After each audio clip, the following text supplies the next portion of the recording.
जुनी mill compound येथील the square mall येथे खुशी महिला गृह उद्योग समूहाच्या माध्यमातून पेन्सिल पॅकिंगचे काम देण्याचे आमिष दाखवून प्रत्येक महिलेकडून 2100 रुपये घेऊन काही महिन्यातच समूह चालकाने गाशा गुंडाळल्याच्या तक्रारी महिलांनी केल्या आहेत। हजारो महिला दररोज भरलेले पैसे घेण्यासाठी हेलपाटे मारत आहेत। गाळा बंद असून संपर्क सुद्धा होत नसल्याने महिलांनी डोक्याला हात लावलाय।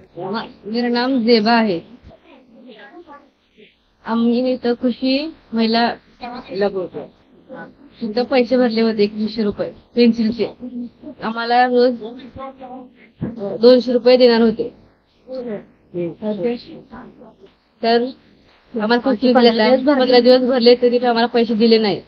तर आम्हाला 2 महिन्यात 15 दिवस भरले। 2 महिन्यात 15 दिवस। तुम्ही बोला काय झाले सांगा। आम्ही पहिला 2100 रुपये भरला। 2 महिन्यात 15 दिवस भरले। ते एक दिवस देते ते एक दिवस देत नाही ती। मग ते आता आमचे पैसे डायरेक्ट जमा करून घेतलेत आणि पैसेच दिले।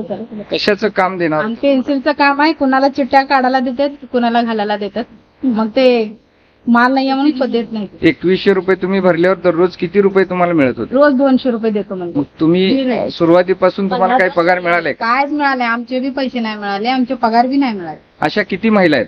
1000 महिला आहेत। म्हणजे 1000चे सगळे पैसे घेऊन हा व्यक्ती पळून गेलेला आहे। तुम्ही पळून गेले म्हणून कुठे तक्रार केली आहे का? आम्ही पोलीस कंप्लेंट केलं। हा मग त्यांनी आज येतो म्हणले अजून बाय आले नाही। किती दिवस झाले येत आहे तुम्ही आता इथे? आता 2 महिने झाले। बरं, आणि काम सुरू झाल्यापासून 2 महिने, पण आता हे बंद गाळा किती दिवसापासून? हे 5-6 दिवस झालं बंद। काय तुम्ही ज्या मोबाईलवर संपर्क करत होता ती व्यक्ती बंद आहे उचली ना तरी। बरं, कोणच उचली नाही। तुम्हाला काय असा निरोप मिळाला का? कायच मिळालं नाही। बरं।